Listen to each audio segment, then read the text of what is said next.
Good morning, afternoon, everyone. It's been nearly 48 hours, thousands of views, loads of questions since we spoke. And Greg has very graciously given us his time again because, look, we could have chatted for 6 hours, eh, Greg? Like, Could have, yeah. so thank you. A bit casual for a Monday. Is it a Cape Townian thing or? Travel. I'm heading to your part of the world. I'm actually I've got a few meetings in London, but way more important than that, my son is doing a semester abroad. He's at college in the US, but he's a semester abroad in London, and I'm going to see him. He has, unfortunately, it's in his DNA. He's inherited the same affliction as me, which is the Tottenham fan. So we'll be on Thursday night. Mazel We'll be tov. at Stamford Bridge for Chelsea Spurs, and then on Yes. Sunday we will be at Spurs Southampton. I think it's Southampton. Yeah. Okay, interesting. Well, I'm also a Tottenham fan, as you know. So I just want to say this. I've been dying to say this. Um, One of the most popular podcasts is The Overlap. I don't know if you watch it. Sure. I mean, I don't watch it that often, but yes. Well, Is that the one with with Gary and the boys. Well, Bortz? this podcast is not sponsored by Huel, but it does taste very nice. Well, just so you know, because once again, I don't drink, but this I live on cola tonic Oh, and do you? sparkling water. So Okay. that's what that is. Before you think it's brandy and coke, it's No, I coke. don't. Listen, we don't have thoughts. Greg, it's interesting that because we, there's a little bit of Daniel Levy in you, eh? Are you referring to this? All I know is No, the that's way he runs his business. no, but what I'm going to say, just want to give you, I want to give you a yellow card, even a red card. You could have had a little more respect yesterday to tell me that my bald head would be shining on your podcast. When I saw the link that you sent and I saw like 2 second clip, I was like, you're going to change the name of your business from Glistening to Glistening because It's that's been all my called head glistening a was few doing on times. your. It has been called glistening a few times. Okay, Greg. So we've had loads of questions over the last 2 days. And then what I've done as well is I've picked up some stompies off social media. Um, so I'm going to flick to it and read them out to you. We answer those questions. But again, I think this has been so well received. I got so many messages. I don't know if you've had any, but I've had so many messages of people just saying, like, thank you, about time. And then the usual, there's a few as well, obviously But on when social you say media. about time, you've never asked me before. I'm No, no, available to about time anyone. that people maybe got to know you a bit better. Oh, Do you yeah. know what I I mean? I mean, think, again, like back to communication, a lot of the interviews that everybody does is about the current and, hey, your horse has got a chance, or you've just won this race and whatever and whatever. And I don't, yeah, anyway. So I think people got a little bit of an insight into you um, more than they had before. And that's a good thing, right? yeah. So I'm going to start at the top of cut and paste these things onto an email. Right. This one is about me. But because we're both football fans, I wrote a newsletter about 2 years ago that I wanted to bring the football mentality into horse racing. Okay. Which is it's okay to hate another team. It's all right. You don't have to make it personal. So Hilton writes, after all Joe has slated Cape Racing, Greg still takes time to chat to him. Maybe we still have hope going forward. Sorry, does Hilton have like a handle or a surname He or is it does, but not? I'm not sure Okay, if you we don't say. should. Yeah. Okay, no, no, no, no. I know a few Hiltons. I don't know. Yes. You're He's a well-known racing guy. So got you. I have slated Cape Town horse racing, not Cape racing. But I'm from Joburg. What? I mean, I think our chicks are also better. But what do you think about talking to me? Oh no, I mean, Joe, I talk to anybody about anything, anytime. And in fact, I've always said to everybody, I firmly believe in rigorous debate. It's boring if we all have the same opinion. That said, if we engaged in debate, I would have to say, using objective, quantifiable metrics, if you look over the last 3 years, to turn around and say you hate Cape racing or hate racing in the Cape, not Cape racing, you hate racing in the Cape after the improvements of the last 3 years, maybe you can tell Hilton that we got absolutely no hope. Because if this ain't working for you, mate, I don't think No, there's I ever pleasing. think. No, I think look, I don't know why. I think there's an affinity towards that migrates towards Joburg and Durban from a studying, even from a studying form perspective. I'm just being honest, right? Yeah, well, that's a Like, personal preference. No yeah, issues with that. I think, I think maybe like even PE is quite challenging for me, even though I like racing there. And I don't mind racing in the Cape, by the way, but I'm talking from a gambling perspective or punting perspective. I've always found it quite challenging to study the form. Um, Maybe because when you look at a race card and you see that there's 10 horses in the race and their collective sales price on like 28 million and they're 150 to 1, it's hard to study. And maybe what Peter Muscat said, maybe we should have barrier trials, maybe we should, I don't know. But I've always found it harder to study form in the Cape than anywhere else. That's where I'm coming from. Yeah, personal preference. I can't even have a. I respect Is it an anybody's. absolute pleasure to walk around that race course? I mean, I've written about this and I've experienced it 100%. I've eaten there, I've raced there, I had a share in a box there, as you know. Um, um, I spoke to you about something interesting and where there isn't even litter on the ground, right? I mean, it's just We it's a all we all great pick it place. up. We all Yeah, pick it it's a up. great place to go racing. Absolutely. Whether you're going to find winners or not, I'm not sure. That's your problem. Right. So it's okay. Right, Hilton, we've put that to bed. Number two, a very young man approached me a year and a half ago, 15 years old, and he's fired in a question. His name is Kiev. I'm going to read his question verbatim. Go on. Mr. Bortz, as a young man deeply passionate about the horse racing industry, I'm curious to hear your perspective. Given your role as chairman of Cape Racing and your experience in the South African horse racing sector, do you believe it is possible to build a successful, sustainable career in this industry, especially considering the ongoing concerns about its long-term viability? That's from a 16-year-old, by the way. Brilliant. Well, the first thing I would say to you is, in a few years' time, well, no, in 6 years' time, make sure your resume finds me, because what a great question. If the answer to that question is no, it means we have failed. Okay. So as of right now, if certain people turned off the tap, the funding tap, there would be no industry. Okay. So the objective and what our reason for waking up every day is to make sure that certainly when I'm not there any longer, which is I have an exit strategy. The intent is for racing. I can't speak for Johannesburg. It's a separate company. For racing is a separate company, so I can't speak. I have no insight into their plans, strategies, etc.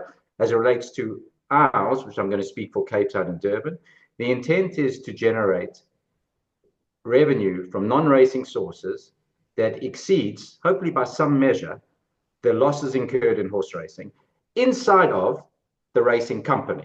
So that if Owen Hever decides to go live on Mars and I decide to go live on Pluto and people aren't there, the business itself is self-sustaining. So my answer to that young man is Yeah, that I yeah. think the answer is yes, but we are not there at the moment. By the time he is ready to join us, we'll be ready for him. And Greg, I've had this conversation with you a few years ago. I'm right in saying that a high percentage of people you have hired have come from not in racing. Yes. So Cape Racing has fixed something I've always had an issue with, the rehiring, the No, no. rehiring. There are a few people, like, for example, Justin Vermaak, his Yeah. position is so specialized that it needs to Yes. be somebody with a racing background. So there's a key person. But for example, our head of HR, outstanding executive, Camilla, who, by the way, Camilla Finch, has had no racing exposure. And now her curse is that she's in a few syndicates. She's screaming home her horses. So yes, we've brought in a lot of people from outside. Yeah. It's made all the difference. So that's important, Kiav, that there is a path. If this all gets pulled off, there is a path. Absolutely. There has to be, right? Okay. Yeah. So hopefully that answers that question. Listen, do you think Justin ever wears a tracksuit? I'm just asking. For Justin Mark, Vermaak. I've never seen him. I've never seen that casual ever. He raises the bar for all of us.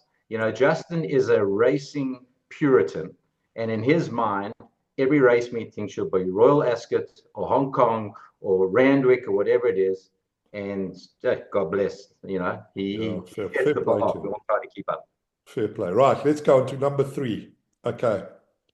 I've seen this. So we got a couple of emails about this, not many about this particular thing, but there was a lot talked about on the socials about this. And this is the whole industrial action thing, right? So who employs the jockey? Are jockeys employees of the operator, Greg? Absolutely not. Okay, do you want to elaborate?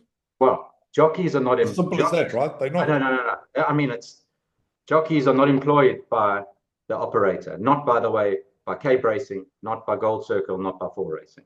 Jockeys are independent contractors. Jockeys are not employed by the NHA. Jockeys are independent businesses. By the way, the same way a trainer is, even though jockeys are regulated by the NHA, even though trainers are regulated by the NHA, they are independent, standalone businesses. So there is no employer-employee relationship that exists between a racing operator and a jockey, or racing operator and the trainer.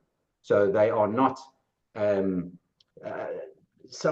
it might have been Camilla. Somebody had posted something. I don't know the name, who the person was, but it wasn't of the name. It was just of the context, which is when Mr. Bortz got on the phone with jockeys when they were in the jockey room, he was thus consulting with them, and was thus he has all the labor laws he needs to follow. And then apparently 75 million likes, everyone agreeing, and the answer is nonsense. They're not employees. I mean, the whole premise falls flat from minute one. They are independent freelance contractors.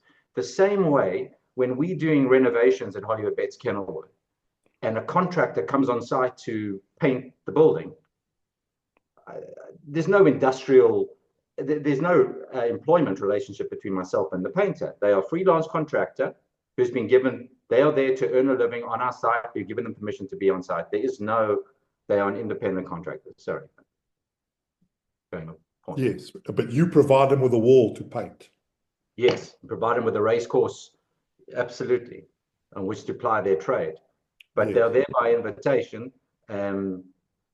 Right? I mean, there are 10 painters. We're allowing painter X to come in. Jockeys, of course, is different, but nonetheless, our job as a racing operator is to put on the show, right?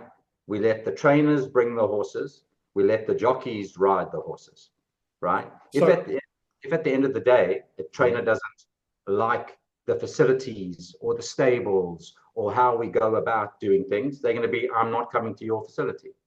They have the freedom to choose. Similarly, there are some jockeys that do not ride in the Cape.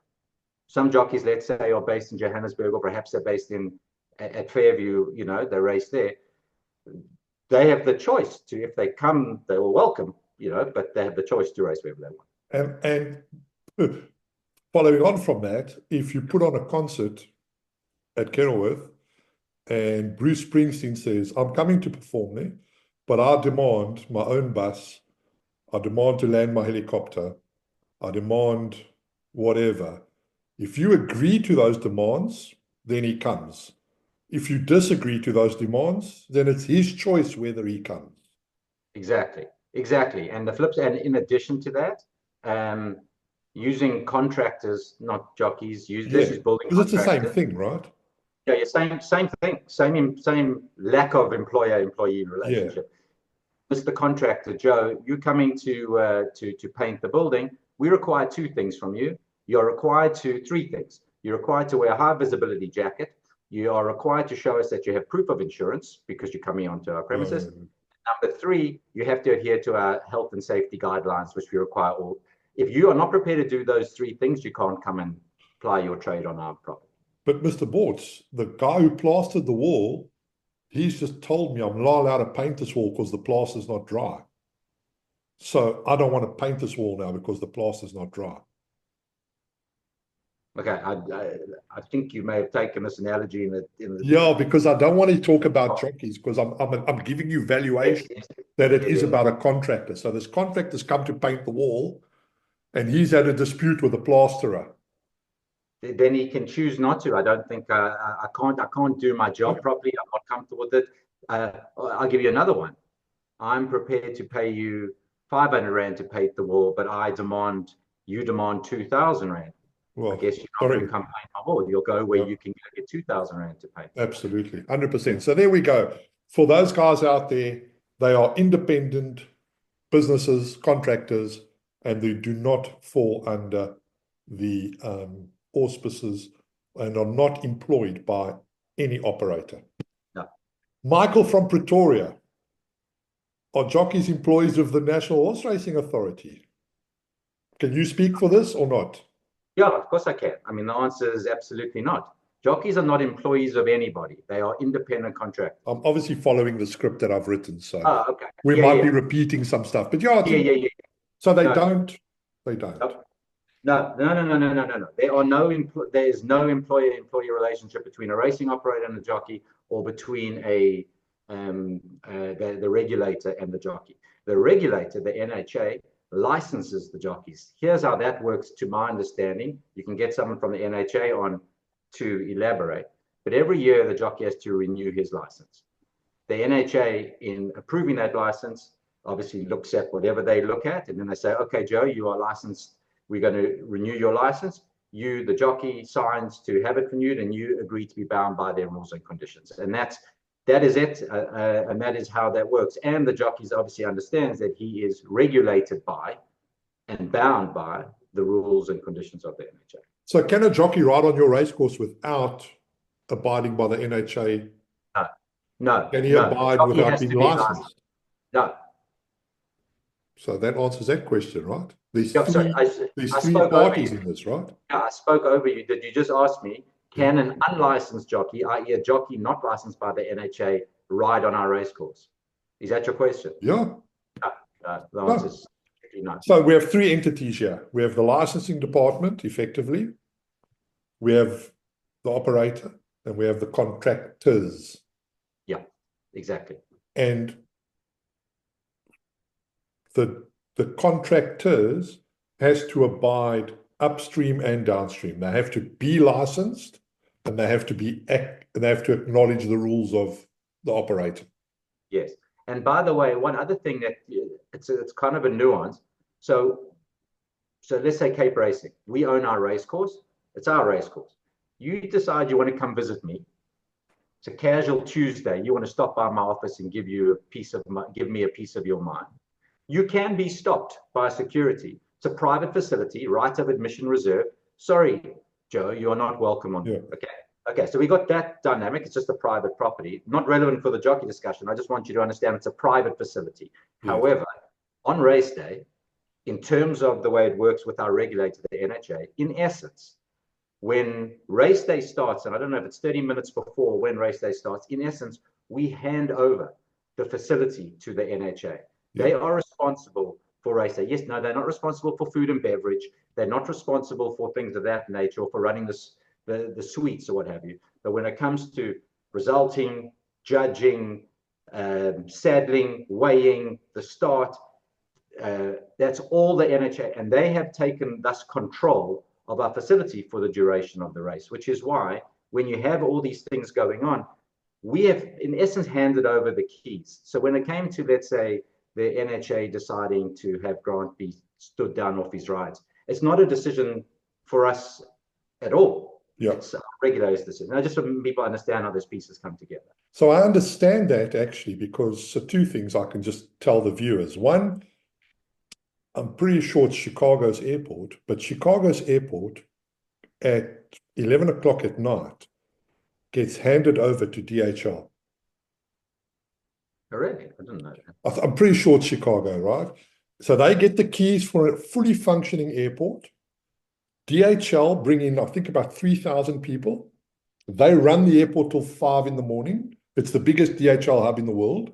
And then they hand the keys back. At Chicago Midway, not Chicago. Or probably, yeah. It's somewhere, and then they hand the keys back to the owner of the airport. And I'm pretty sure that what happens there is there's two sets of rules, definitely, and two sets of legislation. I can also say that we syndicated a horse called Mr. Wilson, and we did something for the first time ever in South Africa. We had a naming ceremony for this horse. Oh, brilliant. Like a baptism. I had over 100 people at the racecourse, and I wanted to bring him from Tony Peters' yard into the parade ring before racing to show him to all the guests. And I had to get permission from 4Racing, from the stipendiary stewards, to do that, because an hour before racing commenced, they own that space. Yes. Now, don't get me wrong, Joe. We can still do things like, for example, at our parade ring, right? You can't come into the parade ring in shorts. You can't come with kids under 12. You can't wear a t-shirt, for whatever the rules are. We can still enforce those rules. Those rules are enforced by our own people. That's NHA won't enforce that rule. But in terms of, we sort of coexist, if that makes sense. Yes. Correct. Okay, so I think we've addressed the jockeys, NHA, independent contractors. Okay. Greg, I've got about 4 emails, again, loads on social media. And I'm a big fan of this, but I think in this particular case it's been taken out of context. So I'm a massive fan of freedom of speech, but you have been, I haven't personally said anything on freedom of speech in this particular matter with Grant and with what happened at Durbanville, but many have, that there is the ability to exercise your freedom of speech. How do you want to tackle that? Because there's loads of that going around at the moment. Yeah. In fact, it may have been my daughter, I don't know, who sent me a snapshot of someone made a comment that I, Greg, am like going back to apartheid era, straight back to there, colonialist type, imperialist behavior. By those days are gone. And I was like blown away how someone could go from there to there. So let's be clear about it. Freedom of speech is a fundamental right. It's enshrined. I absolutely support it, and I absolutely believe it. Okay, that's at the outset, not even a question of that. But in this circumstance, the time and place of those comments, in the context, a lot of which we discussed the first time we chatted on the podcast, it was made it completely inappropriate. The best analogy I could give you is, you invite me over to I'm coming to London. Okay. It's, I'm heading over to London. I'm going to South Africa. I'm going to try to break the South African record for purchasing a horse. So there could be anyway, we'll set that aside. You're coming to London, right? And I've invited I'm coming in, but imagine you were there and you invited me for dinner. I'm coming to your house, you're inviting me for dinner. Nice of you. In I come, I sit down, and halfway through the meal, I say to you, Joe, I just want you to know your food sucks. You've got the worst furniture I've ever seen.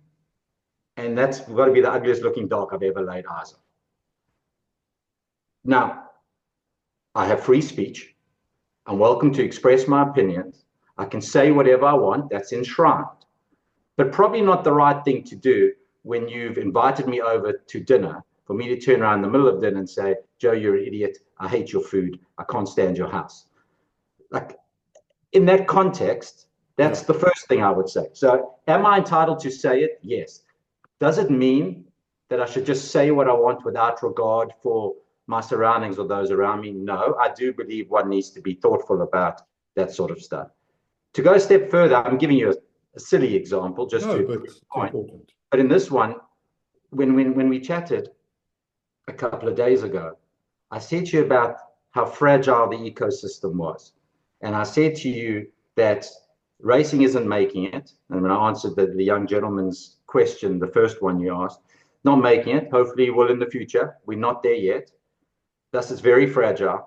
We're trying to keep it going. Then I would hope particularly those people that are taking money out of racing, i.e. they earn an income from racing, would be understanding enough to say we're all pulling together to put on the best product we can to give racing a chance to succeed. The fallout from those comments was instantaneous. Explained to you some of that in our first chat. So even though Grant absolutely had freedom of speech, and jockeys absolutely have freedom to make whatever choices that they chose to make. They absolutely have the ability to make those choices. There are repercussions for their actions, and I think it was thoroughly inappropriate. I did not turn around here and say, you are not allowed to say anything. That is not it at all. But if you've been invited, you established right at the beginning of this chat, Yes. you've established the employer-employee relationship. I said there wasn't.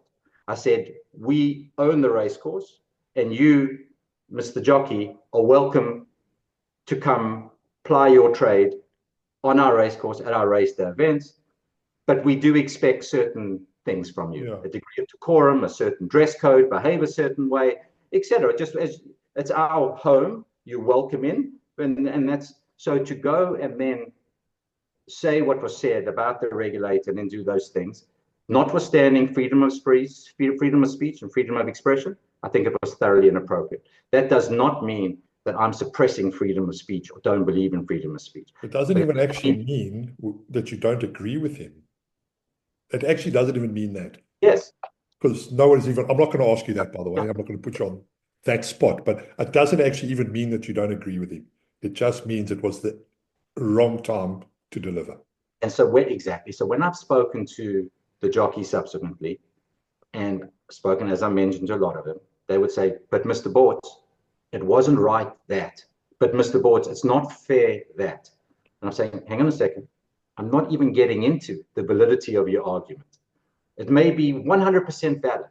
What I'm saying to you is, it was inappropriate right there, right then, on TV, to do that to our sport that we are fighting to try and save, right? And then for everybody to just say, yeah, we with him, doubling down on the negative thing that's being portrayed. That was it was the reaction, not the action. Yeah, I also genuinely think, like, look, even yesterday, Saturday's podcast, we picked up a bit of criticism. There's always going to be some people, but I think it's really crazy to go start using words like apartheid. And, it actually devalues how important and how that important fight was, by comparing. No, absolutely. And by the way, just to take the same perhaps silly analogy that I gave about coming over to your house for dinner. You invite me over and I decide to trash you, the meal, the surrounding. It will be, and you may say, that's just bad. I'm allowed to do it. I can say what I want, free speech, but it was rude and not very thoughtful of me and not very appreciative. Imagine if I was homeless on the street corner. I know I may have taken this too far. I just want to, it's the wrong analogy, but I'm just trying to prove a point. And you say, you look hungry, come on in, I'm going to give you a meal. Then I go and I'm in there having my meal that thanks, right? And then I go and I insult you and your food. Okay. That's where the expression biting the hand that feeds come from. In this particular case, what I'm saying is, because we are a money-losing business and money-losing industry, and it's being kept alive and enabling stakeholder A, B, C, D to actually be able to earn from this game, I think just be respectful and mindful of that. And that's something that's judgment, and that balance should come into your thoughts. Okay, so I agree. I'm just going to hit you back with one thing. So let's stick to the dinner at my house. Okay. So you don't like my food, you don't like my furniture, you don't like my dog, you don't say anything. You then go away, right? And I invite you again a week later, and again, you don't enjoy it, but you don't want to hurt my feelings, and there isn't actually a way of you telling me. Okay, and it's a good analogy. Okay, and maybe you feel that our friendship is far more important than than hurting me. So it builds up and builds. I'm not defending. We're building scenarios here. It builds up and builds up, and one day you just go like, "Fuck it, I hate this food, man," and then the whole relationship tumbles down. Okay, I got you. Do you understand? I do understand. So I'm not condoning any actions. I'm asking. Yeah, I got you. So in that regard, what I would say to you is, by the way, those sort of situations we probably all dealt with in our social lives anyway. You don't want to offend, but you really don't feel like going out with this couple on a Saturday night. They're the absolute worst. He goes, but do I have to? Okay. But now we're talking about specifically in the case of jockeys, Grant, yeah. they earn a living from it.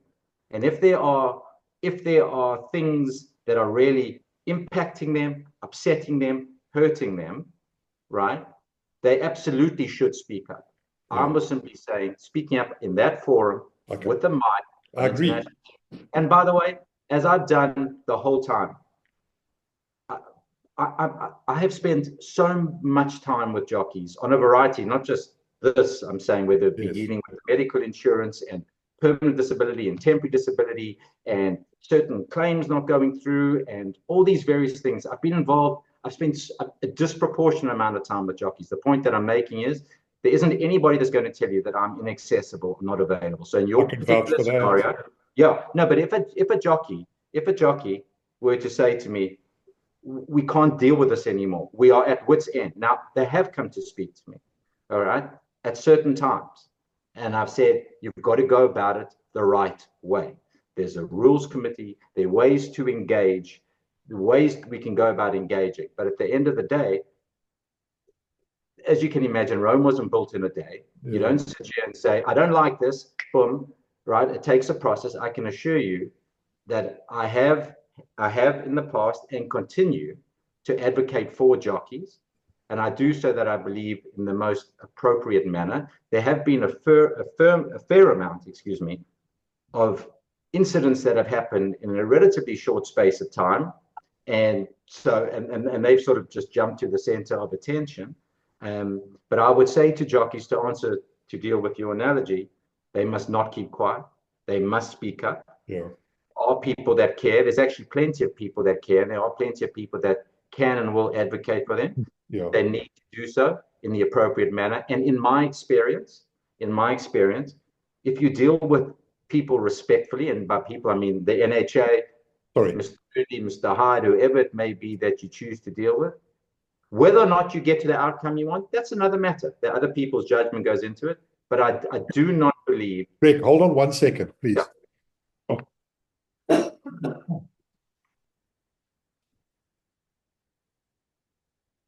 Sorry, man. No worries. Too much plant. No, so I think the reality is I think the jockeys feel that they're not listened to. Yeah. They feel like they've complained and nothing's been done. But they don't get by just saying something's not nice and by complaining in some social media forum or other forum, just gets it done. There needs to be proper advocacy. I believe that they can affect change, provided they do it in the appropriate manner. Yeah, so I agree in freedom of speech, and I know how the internet works. And there was one particular sentence that poor Grant said. I feel sorry for Grant. I feel for him. Sorry, I don't feel sorry for him. I feel for him.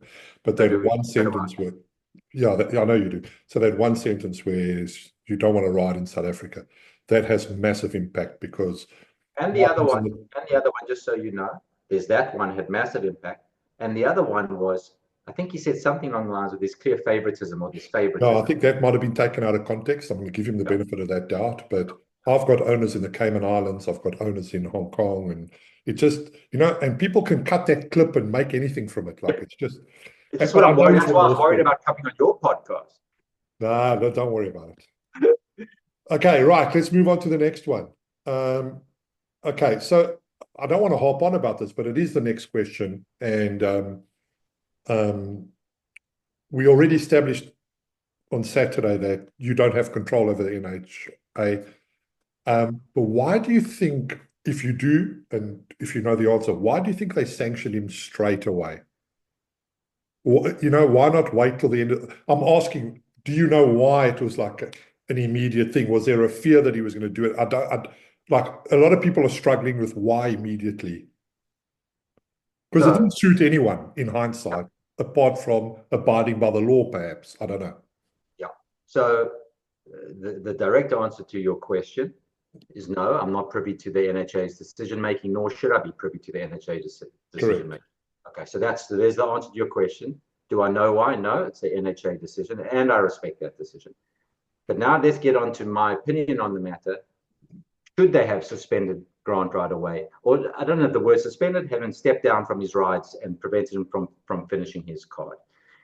And before I answer that, I want to say the following. What the NHA did not consider and should not have considered, and I would never consider, is that the jockeys would have reacted the way they did.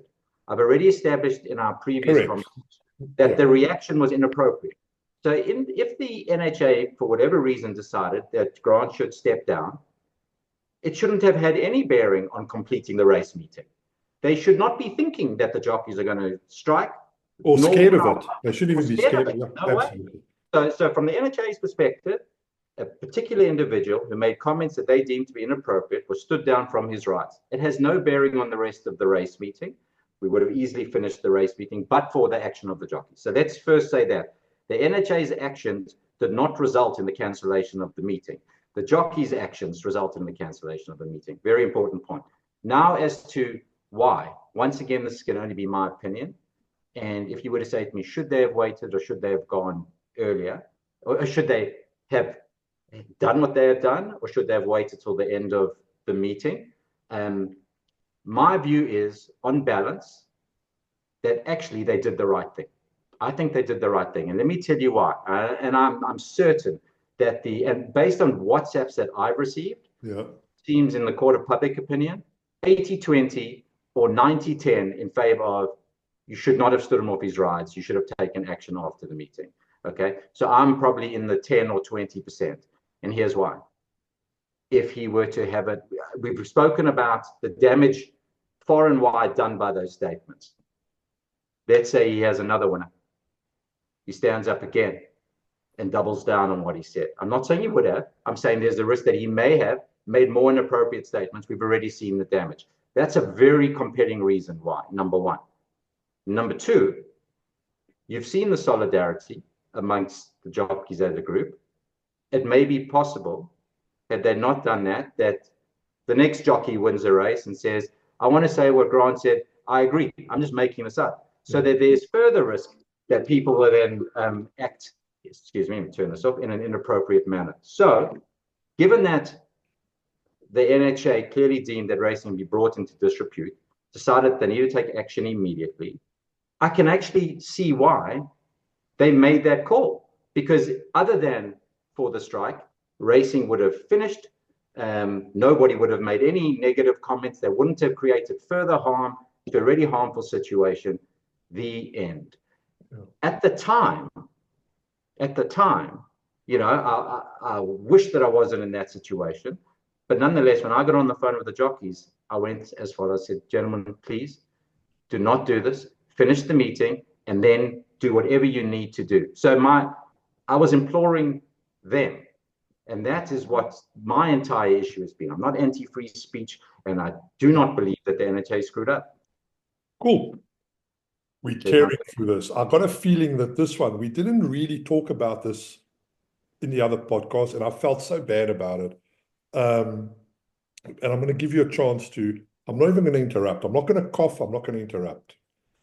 This constantly comes up, and this is the feeling of a disconnect between the small punter and those in the know, those in power, those riding, all of them, right? And this is constant. I think this has always been the case, but social media really brings it to the fore. They seem that the small punter feels disgruntled by the looks of it. I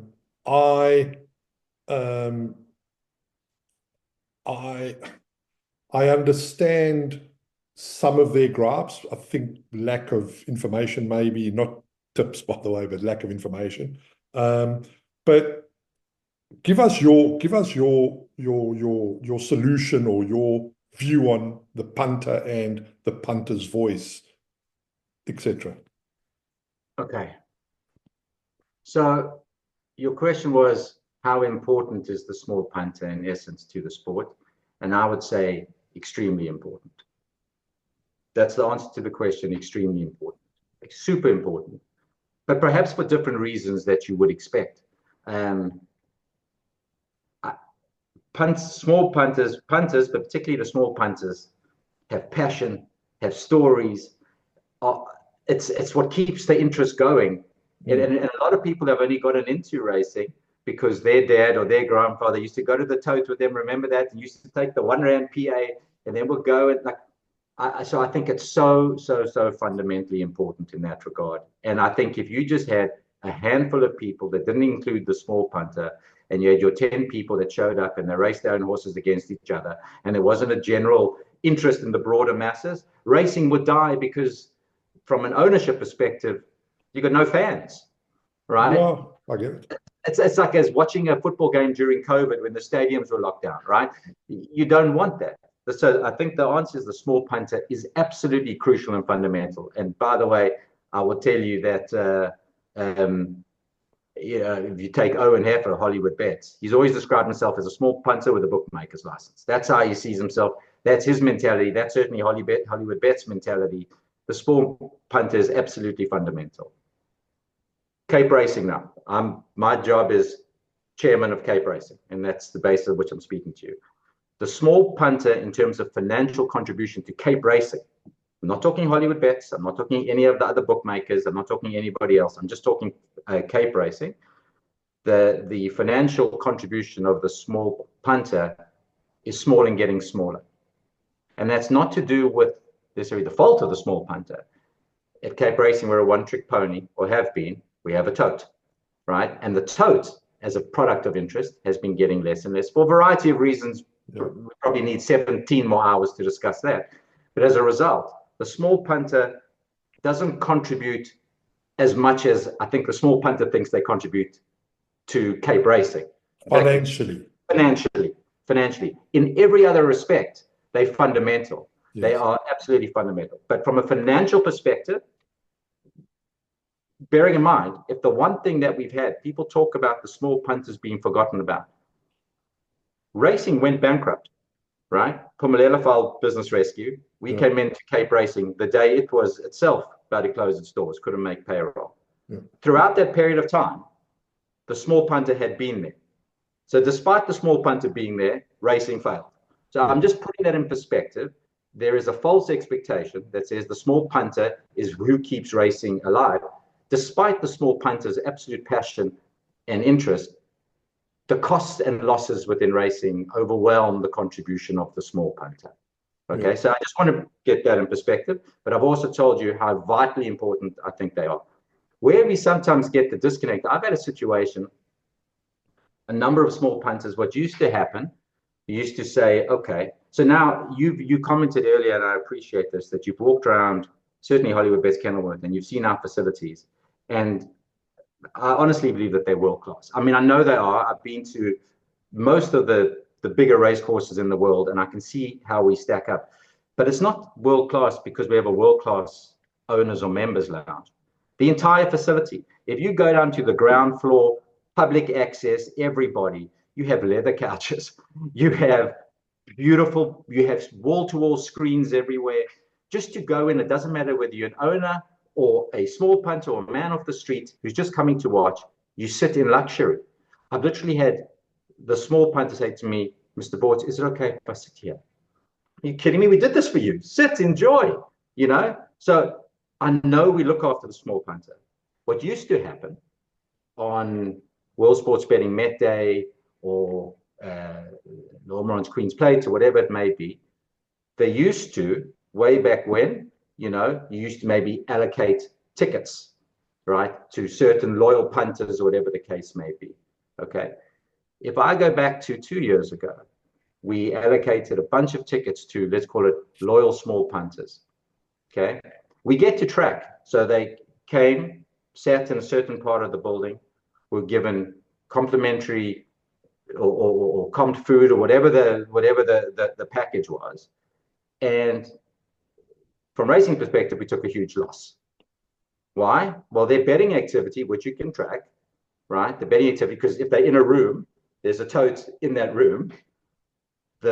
Many of the small punters group were on their phone and were punting with other websites or whatever the case may be. So we put on the show, we hosted, and the revenue dollars or rands that would have come back never came back, but certainly came nowhere close. So we can't lose sight of the fact that we're losing money. We're trying to plug holes everywhere.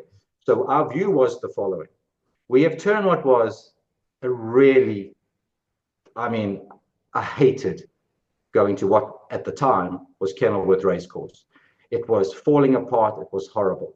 We have spent literally hundreds of millions of rands in turning what is now Hollywood Bets Kenilworth into a magnificent racecourse, which means there is not a bad place to be on that racecourse. There is not a place where a small punter, a big punter, or anyone in between can say, would you believe I had to sit on these leather couches with all these screens around me? Too terrible.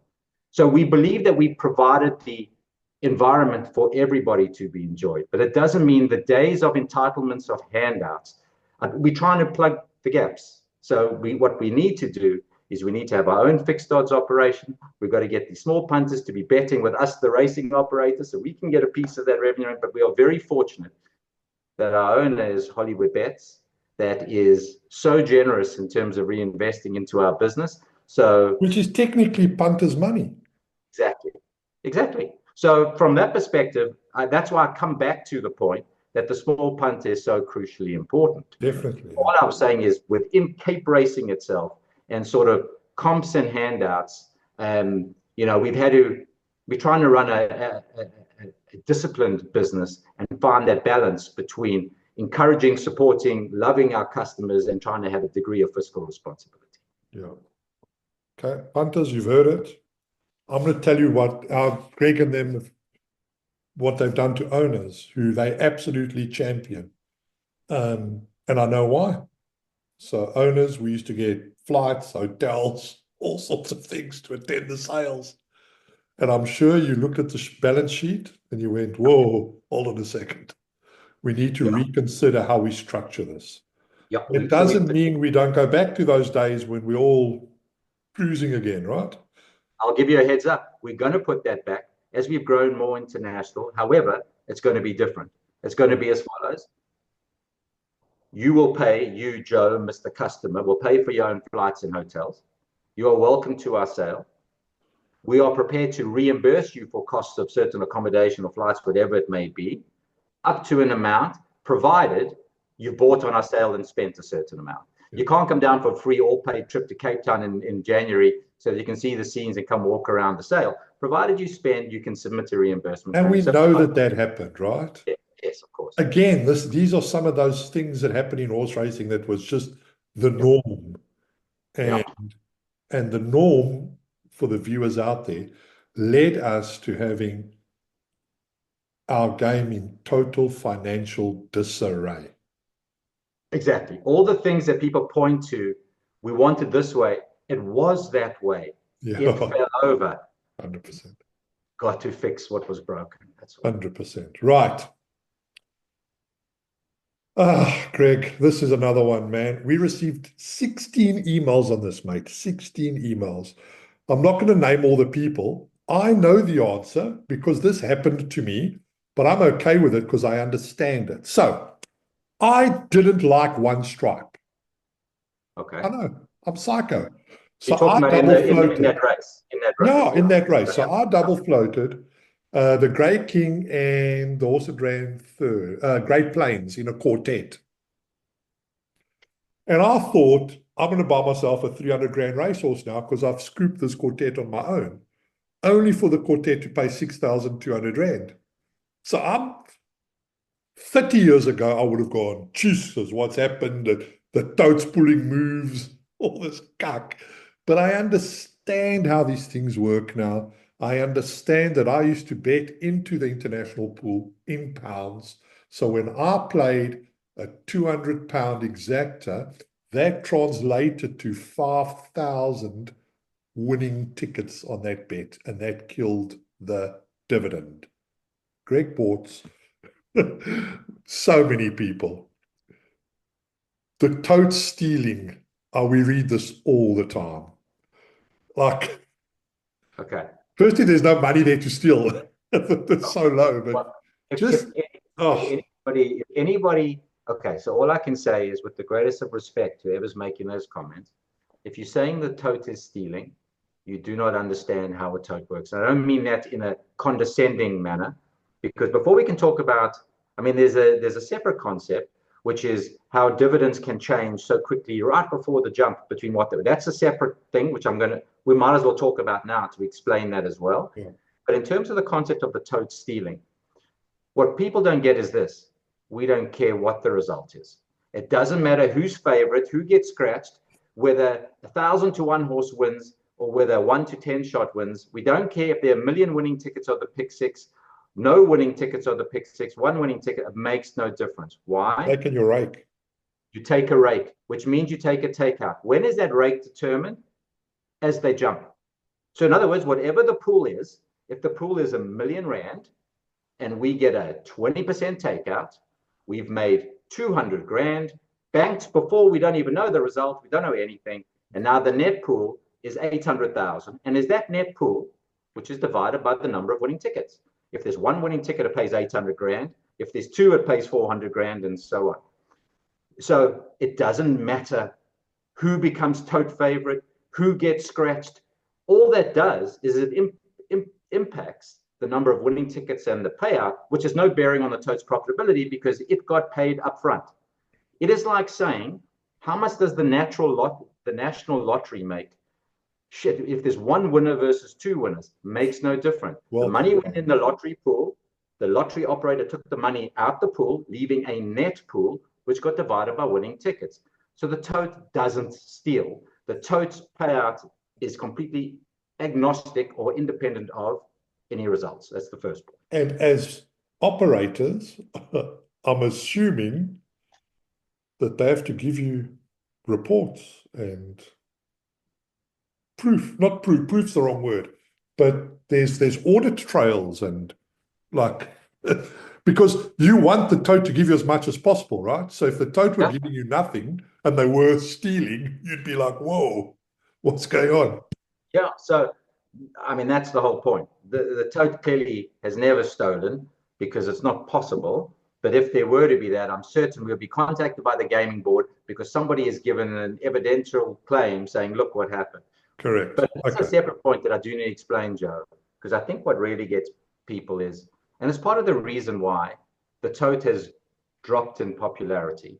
And the main reason is like, if you want to back Oriental Charm for the Hollywood Bets Derby in July, if you had backed it last year, you could have gone to your bookmaker and got 11 or 12 to 1.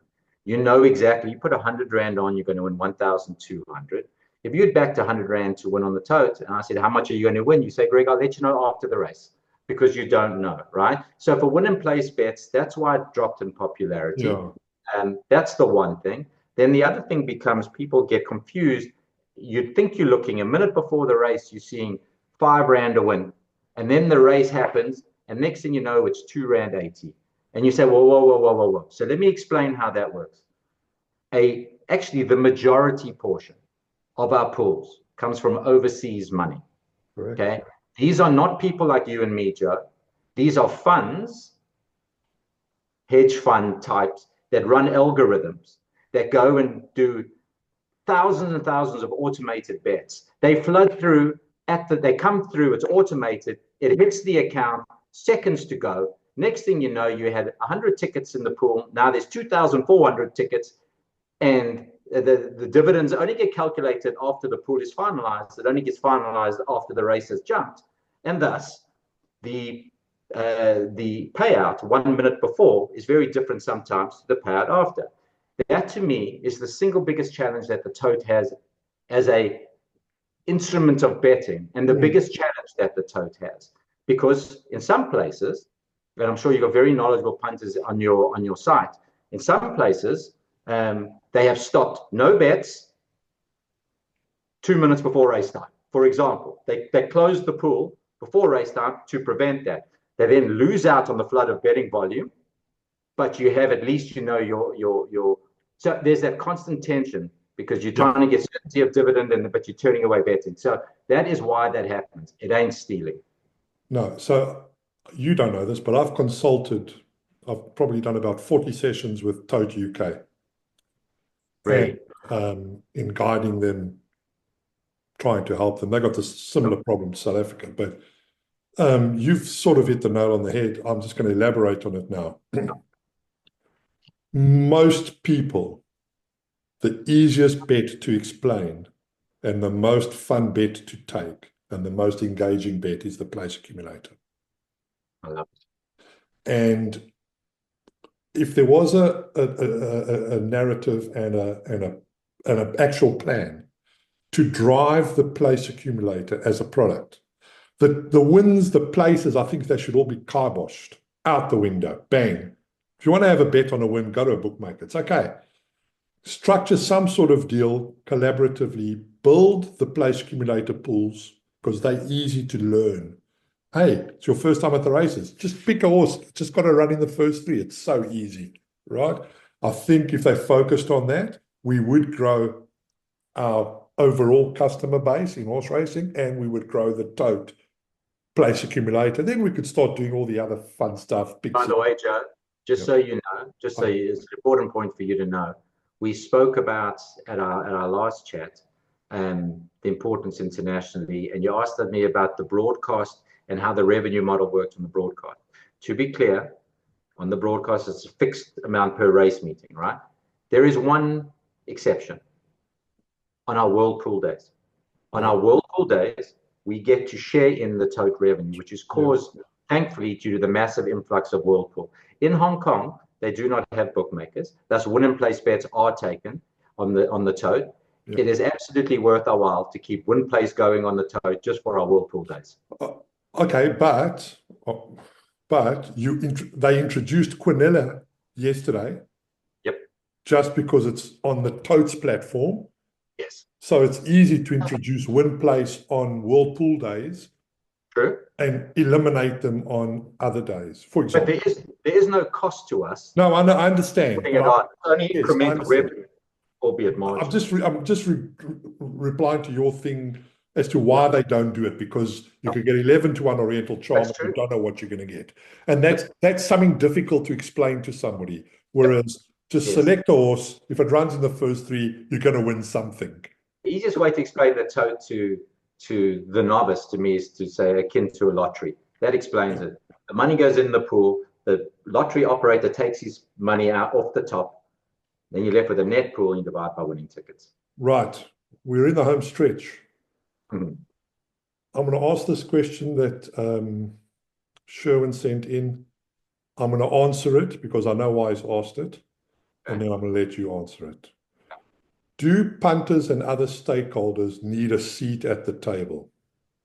I'm going to answer it first. In my business, there are very few tables where we all can sit. When we try to decide on the color of the wall, those meetings can take like 12 hours if we govern them by committee. It's just not something that I'm a big fan of. I'm not a big fan of dictatorship. But I'm not a big fan of rule by committee, personally. I find it quite stifling for businesses. How do you feel? Yeah, I've actually, one of my sort of people that I admire is the father of Singapore, who I would probably call him a benevolent dictator. Yeah. In other words, he had the greater good at heart, but he didn't get bogged down by having to consult. He went and he made decisions on his own. It led to effective decisions, and if he got it wrong, he could change course quickly because he was driven by the right motive, the greater good of his people. Lee Kuan Yew. That's it, Lee Kuan Yew. I keep forgetting his name. I've seen some of his videos. By the way, I was about to say, if anybody hasn't, if you go on TikTok or X or where have you, he is, I mean, it's just common sense. But anyway, but the point that I was making is we try and listen to everybody. We try and get input from everybody. Heaven knows how many emails we get and calls we get, and nobody gets turned away or rebuffed or made to feel like their opinion doesn't matter. We consider everybody's opinion, but at the end of the day, taking into account inputs that we've gotten, some positive, some negative, that help shape the decisions that we make. There is no way we can run a business by committee. I can tell you it used to be when we got into Kenilworth Racing, which is Cape Racing's official legal name, there were committees for everything, which made it ineffective. So no, I don't think it helps to have a committee that we consult with punters about the decisions we make. Rather, we know that we're a customer-focused business, and in the event that we screw something up, we'll get that feedback very quickly. It'll be, oh, wow, best we fix and change it. The ultimate way that we know we've made a decision if we lose our customer base. But I mean, if you turn around, Joe, I don't know if you ever go to a casino, let's say, and you decide you're going to a casino, and you turn around and say, I'm a small punter, I'm the lifeblood of your business, right? I need to have my committee so we can tell you what we don't like about your casino. I'm not sure that Sun International or whomever would take you seriously, in the sense that you wouldn't have a seat at the table. Of course, if you hated the way you were treated, you would leave. So it's up to them to provide the best customer service. So no, I don't think they should have a seat at the table, but we welcome all constructive criticism or advice at all times. So two great leaders at the moment in two different fields that completely do that. Don't rule by committee and have achieved amazing things. Is Sheikh Mohammed, what he's done with Dubai, okay, and Elon Musk, what he's done with SpaceX, okay. So NASA, you can imagine how they ruled by committee. Yeah, and by the way, I certainly am not even remotely in the atmosphere of either of those two gentlemen. But what I would say is the ability to make quick decisions, and therefore makes a difference. And the ability to course correct very quickly. I can't say many times we've gotten things wrong, and we've learned, and we've changed, but because we can do so without having to consult, it's made all the difference. Yeah, and for you guys watching this, and I know we've had a lot of feedback, for you guys watching this, like the constructive criticism, and that is vital. It is picked up, and it is listened to by Greg, even by me, like with Glycian and some of the stuff we say, and but I've always said it's so far easier for me even to have my platform, because we're a small team, we're about 12 people, so we report to me technically, so the bigger that gets, the harder it is to please everyone, and the harder it is to deliver what everyone wants, because you want to respect everybody, you want to cater for everybody, but sometimes financially or whatever doesn't warrant the decision. And the ability to then pivot quickly is the plus of that. Yeah, exactly right. 100%. Absolutely. Okay, well, that's how I feel. Okay, Greg, we're almost in the home stretch. Well, we're nearly hitting the line. Okay. Come on, JP. Come on, who?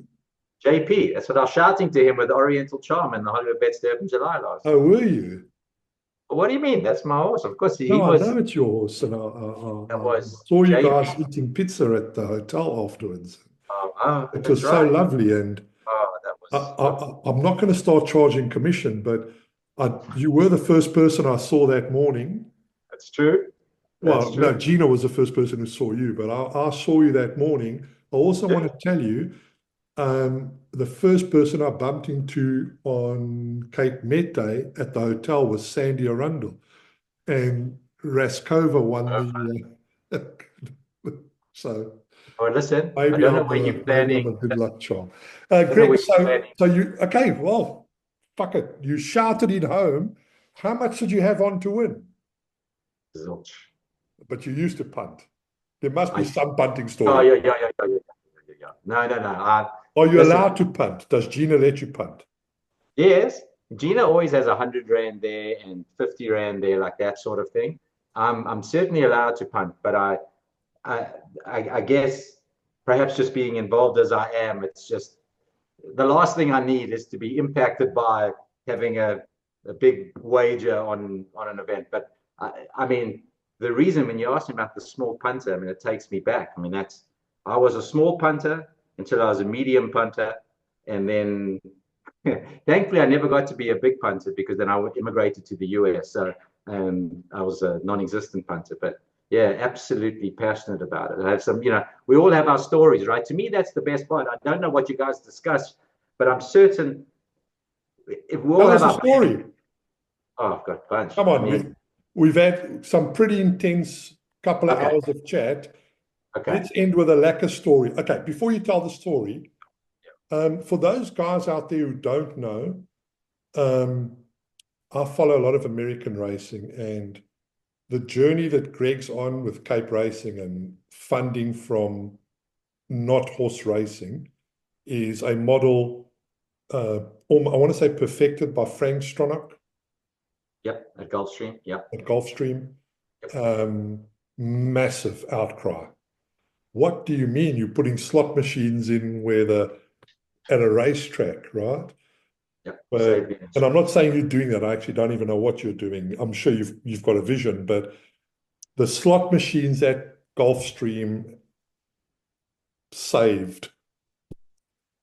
And Kentucky. And in Kentucky, yeah, in a lot of places. Yeah. Absolutely.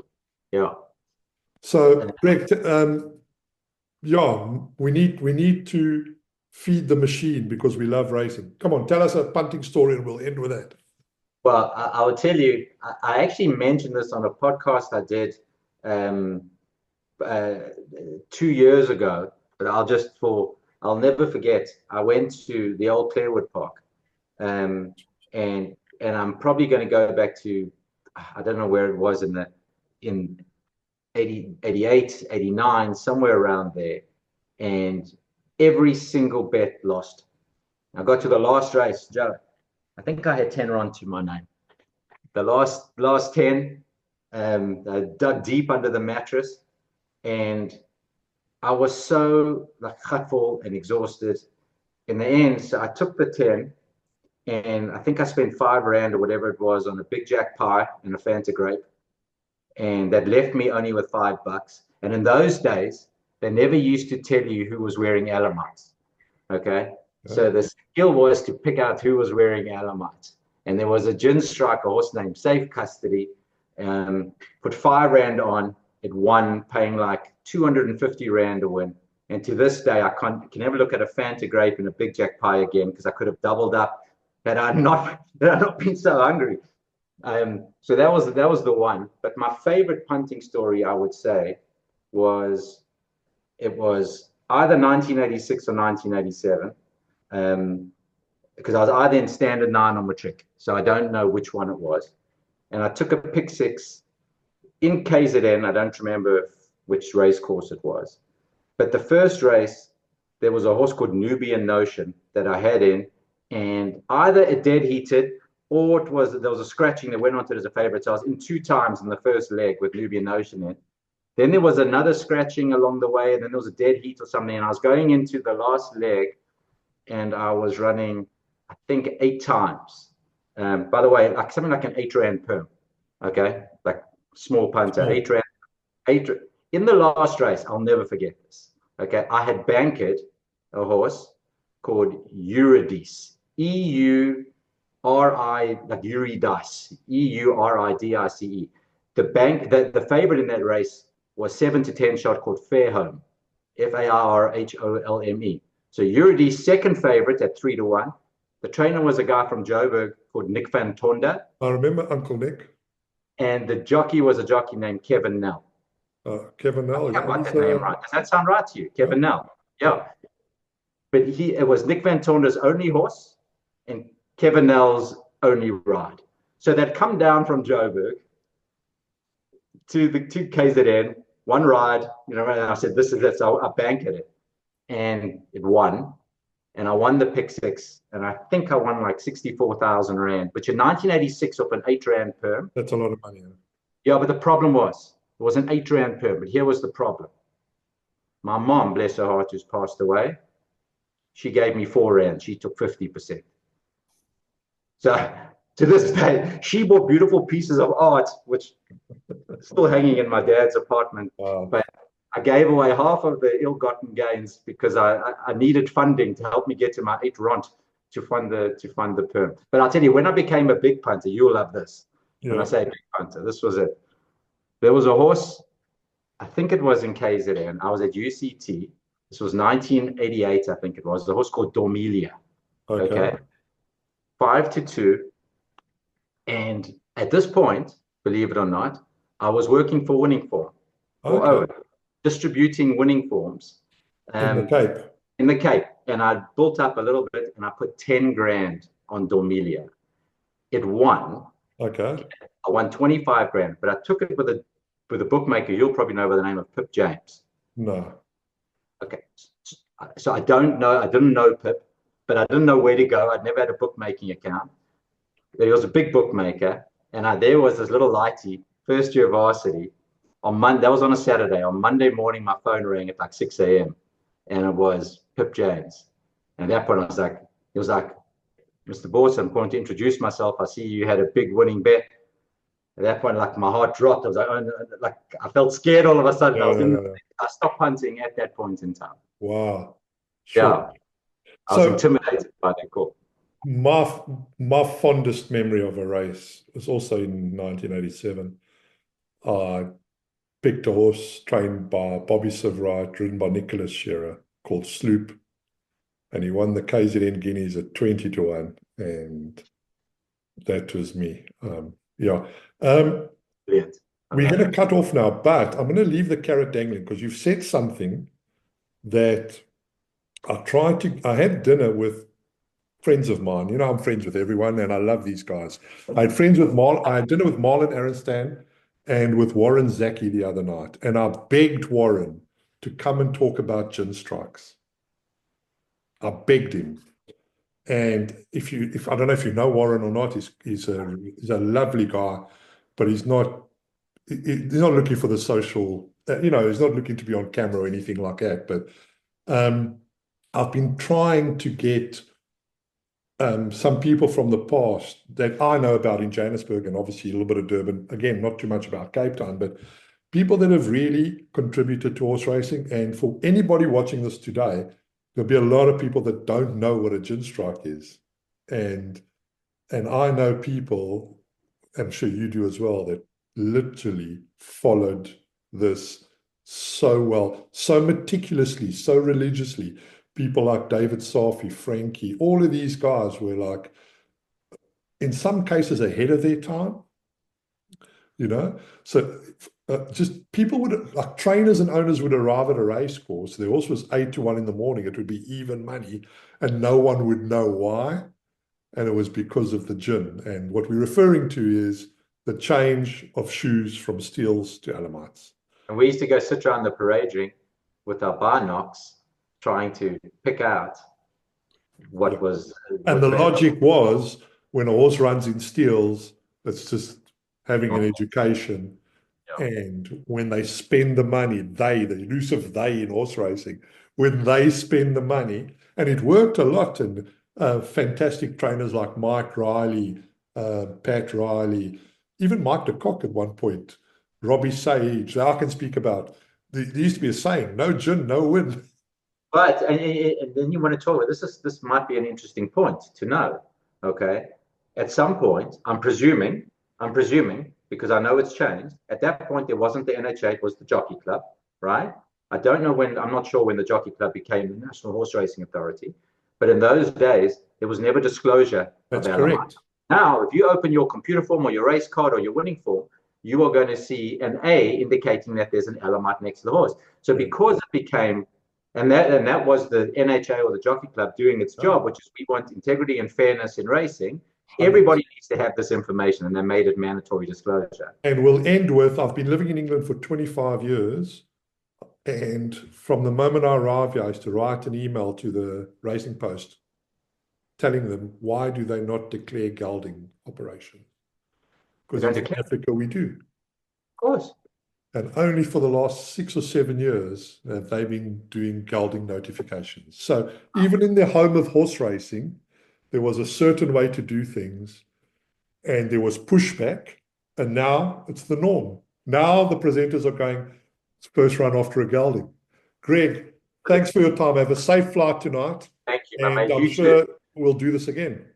All right. All the best. Take care, Joe. Thank you. All the best. Thanks. Bye.